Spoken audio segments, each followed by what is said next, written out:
Hey guys, and welcome to the Igloo. Today we're going to be showing you the resources inside the new Swamgo, or swamp, or jungle, or whatever you want to call it.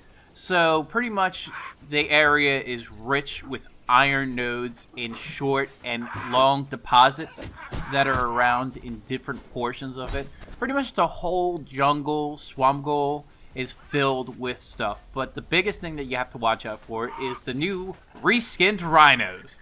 Reskinned rhinos will definitely screw with your day, even if you have 40 vitality and silent legion armor. I would definitely be careful about watching out for those kind of animals, especially when you're going around place to place, getting all sorts of stuff done and everything else. But the ostrich reskin, which is like kind of like the dodo, kind of like seagull thing, that gives you feathers more than anything. Now this second area is a boss battle more than anything.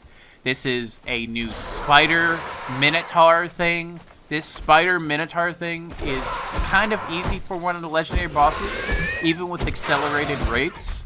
So I would still be very careful about killing one of these things, especially since they do hit like a truck. And then after you kill it, you still get the same legendary stuff, a key, you get some ichor, get some good things, especially with this thing. But it would be like, please keep a 10-foot pole on you at all times.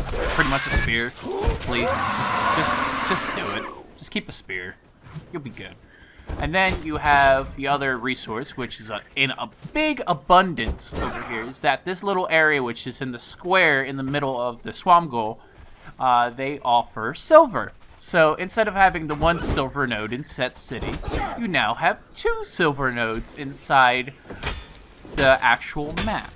So now that you're able to actually farm the silver in 2 different portions of the map, you're able to achieve so much more when you're trying to be getting gold that's in the volcano or something else in that kind of form factor.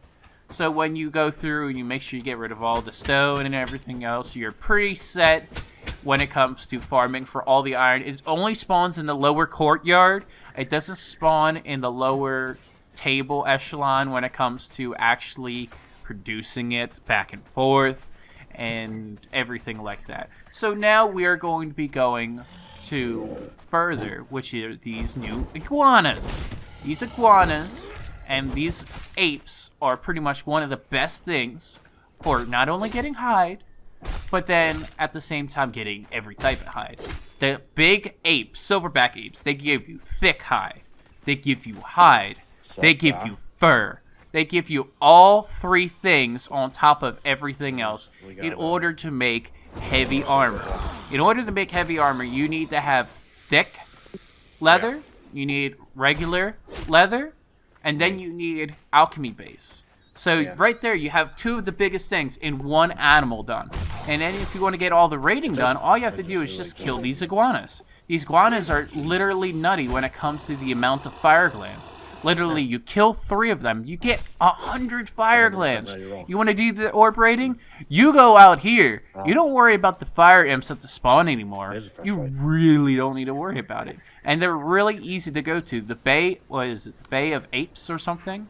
Yeah, it's one of the easiest resources to get fire orbs. So now we have the trees part.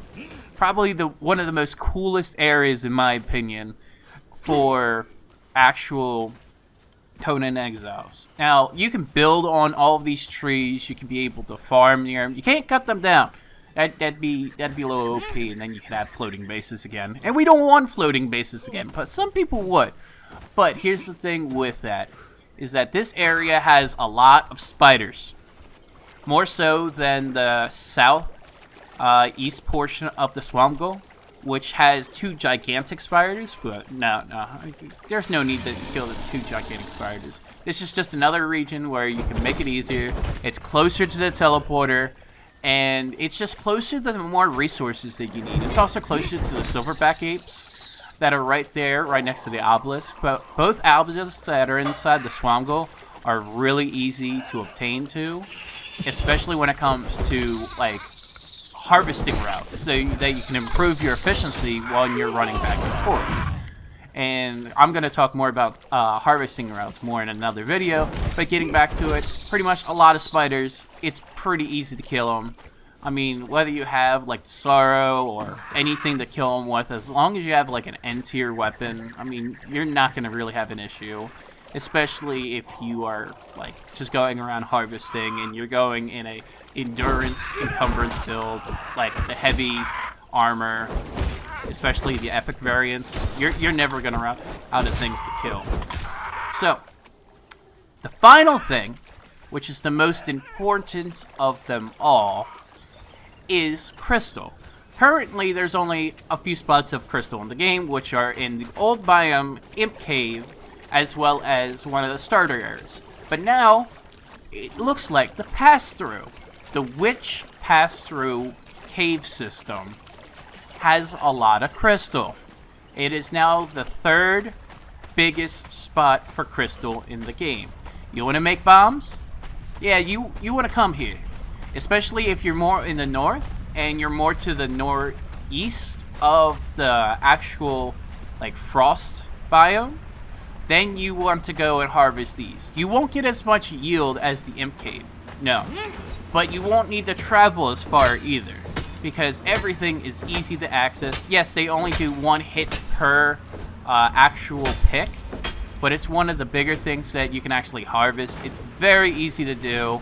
One of the easiest things that you can harvest. And if you want to get Ichor and Silk at the same time at this one, just like the Spider Cave, it is readily available right here. And because the pass-through goes through not only here, through the actual Swamgle, but it's also a passageway to the northern biome. And because it's also a passageway to the northern biome, that's why I highly suggest this as one of the bigger crystal spots that are going to be in the game. Now again, we're not talking about every single spot of resources. I'm not a map maker. So this is pretty much the highlighted areas to where you are probably going to farm if you're going to be living in the Swamgle. Everything else, the only thing that is a really big and expensive resource that is not that much in the Swamgle is Brimstone. And then that means you have to go to the old biome to get it. There are caves that are near it, but we're just covering the Swamgle. If you guys like my kind of content, I mean, we've gotten so popular on 2 servers that we now have 2 servers that we opened up instead of just 1. So if you guys like my content, I pretty much right now am adminning on 2 different servers. And I've just been having a plate full while I'm doing a bunch of content. The Discord will be in pinned comments as well as in the description down below. And have a good one.